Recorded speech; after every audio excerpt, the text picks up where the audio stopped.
بسم اللہ الرحمن الرحیم۔ آج میں اسلامی تاریخ سے ابراہیم علیہ السلام کی نسل کے متعلق آپ کے سامنے ایک بیان کرنے جا رہی ہوں۔ غور سے سنیے گا۔ یہ تمام چیزیں ہم بہت احتیاط سے آپ کے سامنے پیش کرتے ہیں، آسان زبان میں، تاکہ آپ سمجھیں اور اپنے بچوں تک اس بات کو پہنچائیں اور اسلام کی تاریخ سے ہمیں اچھی طریقے سے واقفیت ہو جائے۔ جیسا کہ ہم سبھی جانتے ہیں کہ آدم علیہ السلام کی اولاد میں جو سب سے مشہور پیغمبر ہوئے ہیں وہ حضرت نوح علیہ السلام گزرے ہیں۔ نوح علیہ السلام کی اولاد میں آگے چل کر ابراہیم علیہ السلام سب سے بڑے پیغمبر ہوئے۔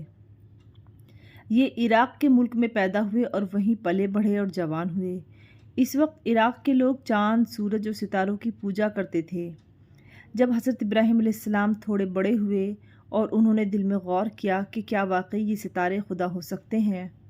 لیکن جیسے ہی رات ختم ہو کر صبح کا تڑکا ہونے لگا، ستارے بجھنے لگے اور سورج نکلا تو بالکل نگاہوں سے اوجھل بھی ہو گئے، تو یہ دیکھ کر وہ پکار اٹھے کہ ایسی فانی ہستیوں سے تو میں دل نہیں لگا سکتا،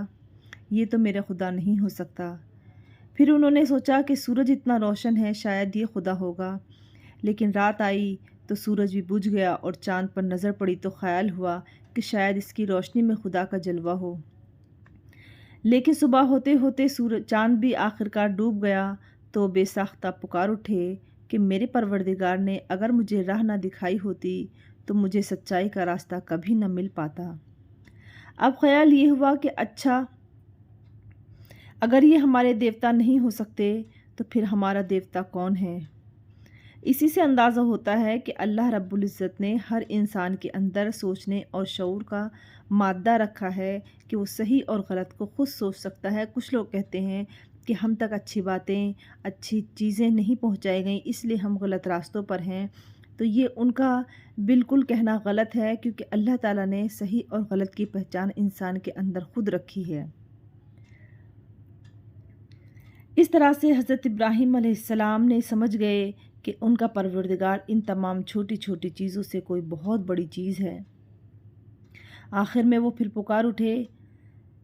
کہ لوگوں، میں ایسے مشرکانہ دین کو چھوڑتا ہوں کہ جو جلتے اور بجھتے ہیں، میں تو اس حق کی طرف سر جھکاتا ہوں کہ جو زمین آسمان کا خدا ہے، جو نہ بجھتا ہے اور نہ اگتا ہے، جو ہمیشہ ایک جیسا رہتا ہے۔ انہوں نے اس زمانے میں ان کے علاقے میں جو بادشاہ تھا وہ نمرود کہلاتا تھا، اور اس نمرود کے درباریوں تک ابراہیم علیہ السلام نے یہ پیغام پہنچا دیا۔ نمرود کے کانوں میں یہ آواز بالکل نہیں تھی، کیونکہ اس کے خلاف کوئی آواز اٹھاتا ہی نہیں تھا، اور نمرود وہ بادشاہ تھا جو خود کو خدا کہلاتا تھا۔ نمرود اور اس کے ساتھیوں نے حضرت ابراہیم علیہ السلام کو بہت ڈرایا، دھمکایا، مگر وہ اپنی بات پر جمے رہے، اور ایک دن موقع پا کر ان کے بڑے بت خانے میں جا کر ان کی پتھر کی مورتیوں کو توڑ پھوڑ کر رکھ دیا۔ یہ دیکھ کر بادشاہ نے ان کے لیے سخت سزا تجویز کی اور کہا کہ انہیں آگ میں ڈال دیا جائے۔ یہ بہت بڑا امتحان کا موقع تھا،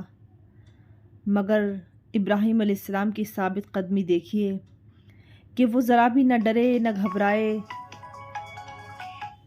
نہ جھجکے، اور بے خطر آگ میں کود پڑے۔ ادھر اللہ رب العزت کی رحمت جوش میں آئی کہ ان کا آگ میں پڑنا تھا کہ آگ بجھ کر ان کی جان کی سلامتی کا سامان بن گئی۔ پھر حضرت ابراہیم علیہ السلام نے اس آگ سے نکل کر شام اور مصر کے ملکوں کی طرف رخ کیا اور وہاں کے بادشاہوں کو توحید یعنی خدا کو ایک ماننا اور جاننے کا واعظ سنانا شروع کر دیا۔ اور جب یہ آواز نہ سنی گئی تو اللہ رب العزت کی طرف سے حکم ملا اور حضرت ابراہیم علیہ السلام نے عرب کے صوبے کی طرف رخ کیا۔ یہ واقعہ کتنا مشہور ہے یہ ہم سبھی جانتے ہیں کہ حضرت ابراہیم علیہ السلام کس طرح سے مکۃ المکرمہ میں تشریف لائے۔ آپ نے یہ خواب دیکھا کہ آپ اپنے نومولود بچے اور بیوی کو ایک پتھریلی جگہ میں چھوڑ کر جا رہے ہیں۔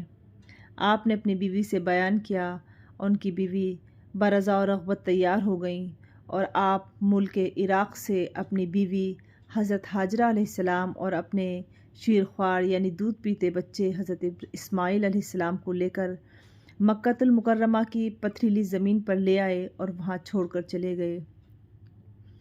اور یہیں سے وہ تاریخی واقعہ شروع ہوتا ہے کہ جو قیامت تک کے لیے حج کا سبب بنا کہ اسماعیل علیہ السلام کی ایڑیوں سے آب زمزم پھوٹ پڑا، اور حاجرہ علیہ السلام کی بیتابی سے صفا مروہ کی سعی قیامت تک کے لیے تمام مسلمانوں کے لیے ضروری اور لازمی کر دی گئی۔ حج ایک ایسا فریضہ ہے کہ جو نبی اکرم صلی اللہ علیہ وسلم اور ابراہیم علیہ السلام سے بے حد جڑا ہوا ہے۔ حضرت ابراہیم علیہ السلام کے 2 بیٹے تھے، جو پہلے بیٹے تھے وہ حضرت اسماعیل علیہ السلام تھے، جن کی وجہ سے یہ حج قائم ہوا۔ اللہ رب العزت نے ایک سخت آزمائش میں ابراہیم علیہ السلام کو ڈالا اور اس میں وہ کامیاب ہوئے، اور دوسرے چھوٹے بیٹے حضرت ابراہیم علیہ السلام کے حضرت اسحاق علیہ السلام تھے، وہ عراق میں ہی رہے۔ ان کے لیے اللہ کی طرف سے ایسا کوئی حکم نہیں آیا کہ اس بچے کو بھی کہیں بھیجو، اللہ کو یہی منظور تھا کہ وہ عراق میں رہیں، اور اسحاق علیہ السلام ایک ایسے جلیل القدر نبی بنے کہ ان کی نسل میں نبی پر نبی، نبی پہ نبی، ہزاروں نبی ان کی نسل میں آئے۔ اس لیے ابراہیم علیہ السلام ایک ایسے نبی ہیں کہ جن کے بعد نبی اکرم صلی اللہ علیہ وسلم تک یعنی کہ آخری نبی تک تمام درمیان میں بڑے بڑے جتنے بھی ہم نے نبیوں کے نام سنے ہیں وہ سب ابراہیم علیہ السلام کی نسل میں سے ہیں۔